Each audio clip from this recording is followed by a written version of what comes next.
Well, good morning, Desiree, and to our viewers. It's another day outside the Danie Malan Primary School here in Pretoria North. It is a quieter day than yesterday, but some parents have already gathered. The tensions have already started with, of course, some of the parents who still have not found places for their children, whose children have not yet been placed. You can see the group that is gathered here. They are unhappy, of course, and still looking for answers. So today we continue with this story. School has started. Gates are closed, high police contingent that is monitoring the situation that is happening here.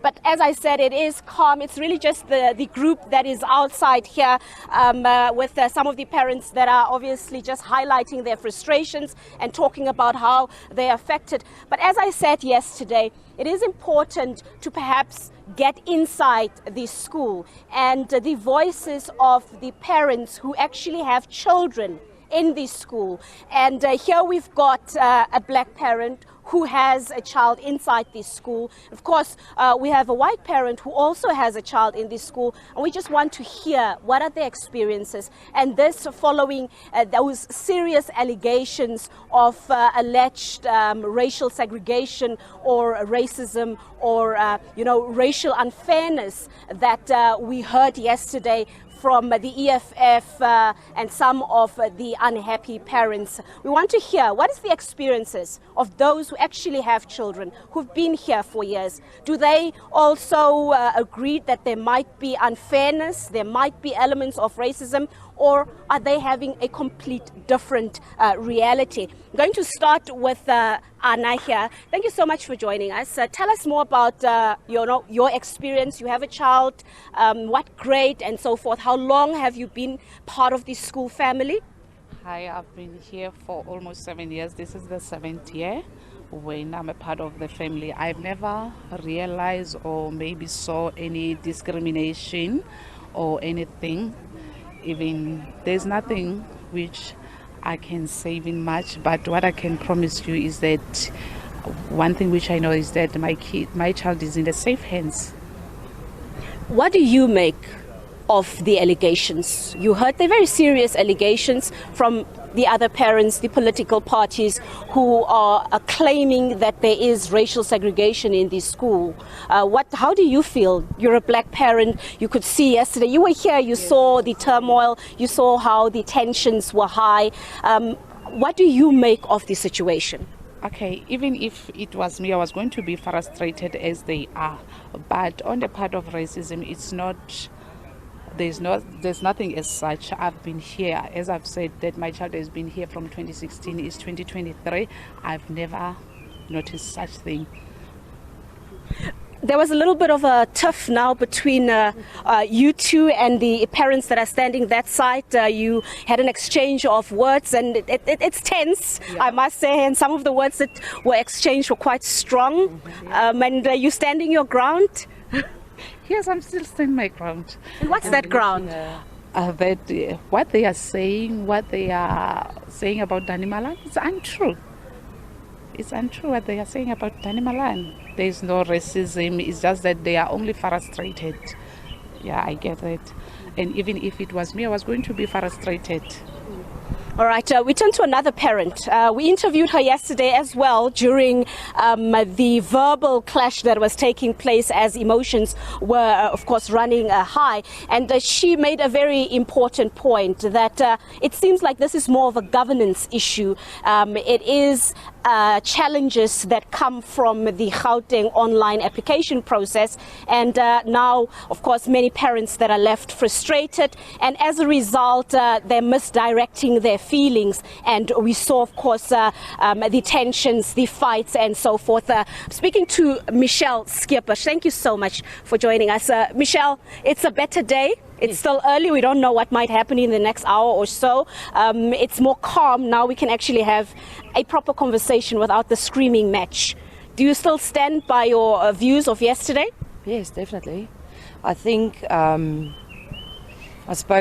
we spoke this morning, and I said I think for somehow we are getting distracted. We're fighting each other when we shouldn't be fighting one another. It's almost like we are kept busy on the side while corruption is happening on the other side. For as long as we're fighting each other, we're not fighting the system. We need to find the solution to fighting the system.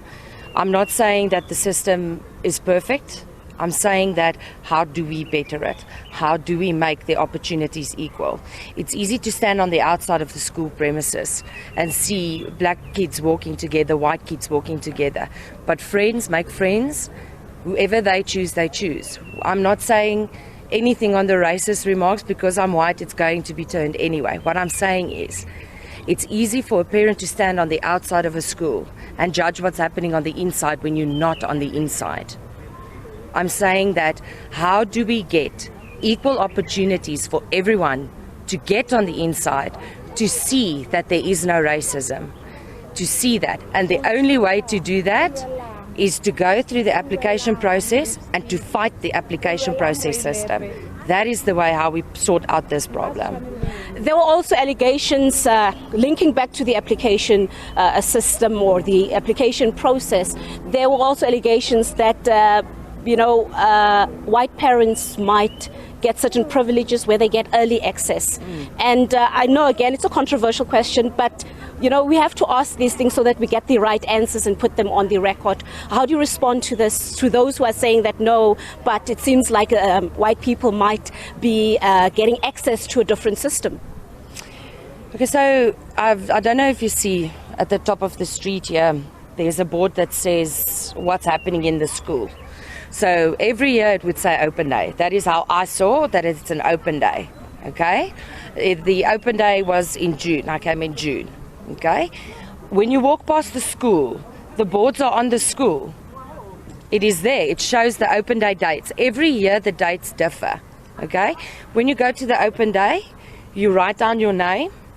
You you write down all of your details. The school will be in contact with you if you choose that they contact you, if you're interested in the school. That way, they notify you when it opens up. Then you apply on the online system to get your kid into the school. It's no different from any other school. It's advertised. Facebook is there. You can go follow their pages. If you want to get in, you will get in. So there's no way to trick it? There's no way. There's no... How do I have the information but no one else has the information? It's physically impossible. I saw the information on the information board. I saw the information on the advertisements that were put on the poles of the street, on the palisades. It's there. If you really want to get in, you will do the effort. Nothing with the governing system is easy. You've heard it from grade R to grade 1, the transition. It's difficult. People that are here in grade R and they get sent to Ganankua, they have to go. They've got no other choice. Why are we not fighting at those schools? Why is it this particular school? As parents, are you concerned about the safety of your children when adults are busy fighting outside? Yes, definitely. I think when I walked into school for grade 1, I never had the fear of walking into school. I don't think it's a white privilege thing. I think it's we had, I don't know the word to use, but we had the sensibility to not threaten kids. Because at the end of the day, you're not having a discussion this side of the classrooms with the governing body. You're having discussions with equally frustrated parents. I'm frustrated because I'm keeping my kids safe. They are frustrated because they want to get the kid in. So at the end of the day, now we're fighting one another, but the system is sitting there like laughing. They're like, 2023 is happening again. It happened 2022, it happened 2021. We're not getting anywhere. How long are we going to fight one another before we say, how can we fight a common enemy? Exactly. I gave my number to someone yesterday. As soon as I'm registering, I'm going to let her know. That is how we do it. We do it from the inside. We do it from the inside. We do it alongside each other. That is how we do it. We don't do it by shouting, you are a racist. I'm not a racist. I am a concerned parent. I'm a protective parent. That is what I am. That is why I'm here. I'm not here to fight anyone. I'm here to protect my kid. Thank you so much.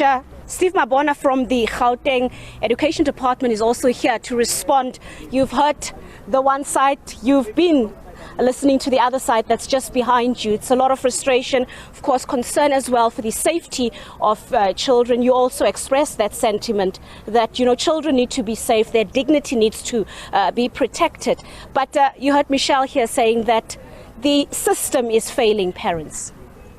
No, the system is not failing any parent. The challenge that we have is capacity, and we've been saying it. We don't have enough schools in this area, and we have considered that we don't have enough schools in the area. We are working tirelessly to make sure that we have more classrooms. We are augmenting with mobile units, and so we've undertaken that all learners will be placed. We gave ourselves up until the 31st of January to finalize with this process. So that's our stand. So we will make sure that by the 31st of January, all the children will be in the classroom.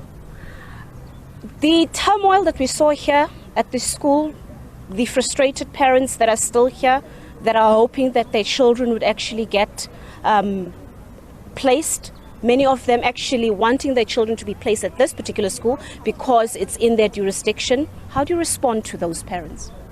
No, the school is full, so you will not be in a position to place where you're going to put the learners if you place them here. The school is full, and what we are doing, we've been working very closely with the SGB to make sure that we increase the number of English classes, because that's where the bone of contention is. We know capacity permitting, we should be in a position to probably, you know, increase. But if in the school, those that are doing Afrikaans, there are still many. What do you do? Must we then say disregard them? You can't, because they are here. I mean, education is about numbers. If numbers dictates that they still need to be in the school, and there are many, you can't say no. We are introducing more of your English classes than you must find a way of probably find alternative schools. You can't do that, because they are here and they do they've been doing single medium. So the school now it was single medium, now is a dual medium, so meaning that do English and Afrikaans. So that's why you will then have English classes that will be accommodated in this school. Those who feel that there might be unfair practices, you heard the allegations of so-called racism and race segregation. How do you respond in terms of both the complaints, the one about the online applications, and some who feel that the school is not transformed? It's such difficult allegations, especially because we don't have the hardcore evidence to even peruse. But as a department, when you hear that people are saying, but the online application process is unfair, and then there are those who are saying the school is not transformed, as a result, they feel that there is elements of racism. What does the department say to this? No, but you can't mix the online applications with racism. Because racism, you need to have an incident which dictates that there's racism. But online, we don't use race there. We use language. How are you going to be teaching children? If a child is doing, is Afrikaans, you need to accommodate that child. If a child will be learning in English, you need to accommodate. To a certain extent, other languages in other areas are being accommodated. So you can't say you use race, There is no racism, basically. In short, it's just about the process, first come, first serve. No, there's no first come, first serve. It's about the regulations. Where do you stay? Whether you have a sibling, whether you work closer to the school, and capacity permitting, and then we are taken. They're getting angry at your answer because they're saying it's not so. Some of them live very close by and they didn't make it.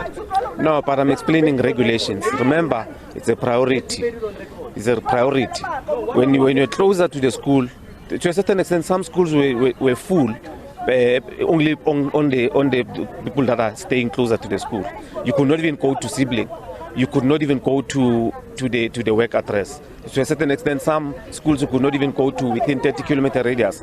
So regulations are there. They safeguard that whether you're coming, as far as anywhere, you will be in a position to be accommodated, as long as there's capacity in the school. So if the school was made full by those that stay closer to the school, surely other categories will not be entertained because the school will be full. How do we address the capacity issues? Are there plans to perhaps bring more schools, mobile classes? We've heard talks about land that is identified for maybe an extra school in the area.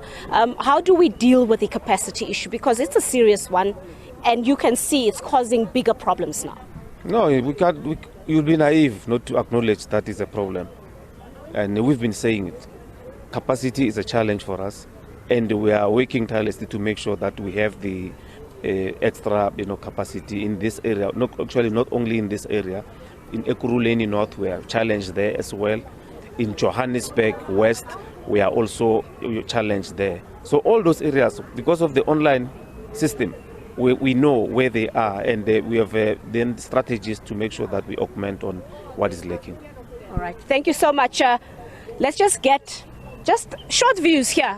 I want to get to the parents. We spoke to the EFF yesterday. No, I want the parents. I want to rebut what he said. On the basis of facts, we had a meeting with his office about even the online system that he's saying. He's not in control. There's over 400 and something learners here in Pretoria North that are not placed. We've been engaging with the school for the past 4 years. We even sent a memorandum with the issues of racism 2 years ago. But what proof do we have? We really need to get to that point because it's wild allegations. But what centers those allegations? Those ones will be confirmed with our memorandum of demand. Should you not have brought the proof before you brought the allegation? The legal team are busy with that stuff now. I'm not part of the legal team. As you saw, the regional things were here. The regional team was here. What I'm saying to Steve now, stop lying to parents. There's this thing that they're rejecting with the appeals as well. Danie Malan, for example, Danie Malan has got special preference. When the online system opens, Danie Malan has already opened prior to all the schools. So the IDSO, Mr. Sambo, is in bed with these oppressors because of why would they go online before? That is why when we come here, they will tell us that you haven't applied because of the system is designed for the white privileged, as we have said. So what is the difference between a black school and this all the other school and this school? Is the system not perhaps just prioritizing the language? And yes, it is maybe controversial, but is it not, as Steve just said, that it's about the fact that this is traditionally an Afrikaans school? It recently converted to being a double medium school, and it's still in the process of transforming. Let me respond to Steve. The 2 English classes that he's talking about, we have given them facts before. It's been 3 years now. We had a meeting with Thapelo and Mzwandile yesterday. They've said to us they want to have a meeting, they want the additional classroom. They gave us stats about the numbers. What he's saying now is collectively false. He's lying to people. You are not in control, Chief. Stop lying to our people and stop patronizing us, coming here with your nice suits. We are staying here. There is racism here. When you see black kids being separated, when black kids have a certain break, white kids have a certain break, you come here, don't patronize us, Chief. We are not happy with the system. And let me tell you something. If you are saying this school, is not racist, listen, if you are saying this school is not racist, why do the principal and the SGB don't allow engagement with black parents and they call security on us? Don't come here and claim. Don't come here and look good with your suits. I'm telling you, I've been here. I've been working the ground with your. And one other thing, you must also go to Pretoria North High. These schools have been English and Afrikaans. But what happened with Pretoria North High? Your department stopped funding the school. In fact, they did nothing. Hence why they opted for only Afrikaans in Pretoria North. Because of you created the problem. You come here and you act like you are a holy god. Don't patronize us, way. I think let's have a sober conversation. No, I'm not sober because I've got 400 learners and parents who are frustrated. I cannot be sober. These white people are here in school and they want to claim that they've been traumatized. Where they bring dogs and guns. Who traumatized them? Do you have a gun? His job is to lie. You must not come here and patronize me, Chief. Steve Mabora. Just lastly, I want to give it back to studio. Say the system is working. The parents here are saying they're not buying what you are telling them. They're not happy. 2,000 rand of transport because you have taken my children far away from where I stay. You are lying on radio all the time. You are denying this because your child is not inconvenienced by the system. This child is cool. Where's your kids? You are denying this child is cool. Just in short, how do you respond to the anger, the allegations? You have touched on it, but just respond. No, anger must be understood where it's coming from. I mean, if people are angry, you need to just listen and make sure that you respond to that. The number of placement is not an effective Are you going to prioritize them? All the time. No, the school is full. There's no one. Not at this school. Maybe at other schools. Not at this school. Maybe at other schools. Yes, everyone is going to be placed. We've got the Everyone is going to be placed. yesterday. We went to district yesterday. We've got the stats. We don't have the information. Tell the truth. Tell the truth. Tell the truth. Tell the truth. Tell the truth. Tell the truth. Tell the truth. Tell the truth. Tell the truth. Tell the truth. Sell out. Sell out. You're a sellout because you Sell out, Wena. Blood sell out. You are sell out, Your child is comfortable sitting in a class. Look at all these people. They're all black. At home. They're all black. All of them are Be black. ashamed of yourself. You come here with a suit and you act like a holy mang. Sotortena, Wena. Why all the whites are placed? Nonsense. We're only speaking for ourselves. All whites are placed. You don't even represent us, you spin doctors of government. But as we've been saying, that it's a situation that provokes a lot of emotional reactions.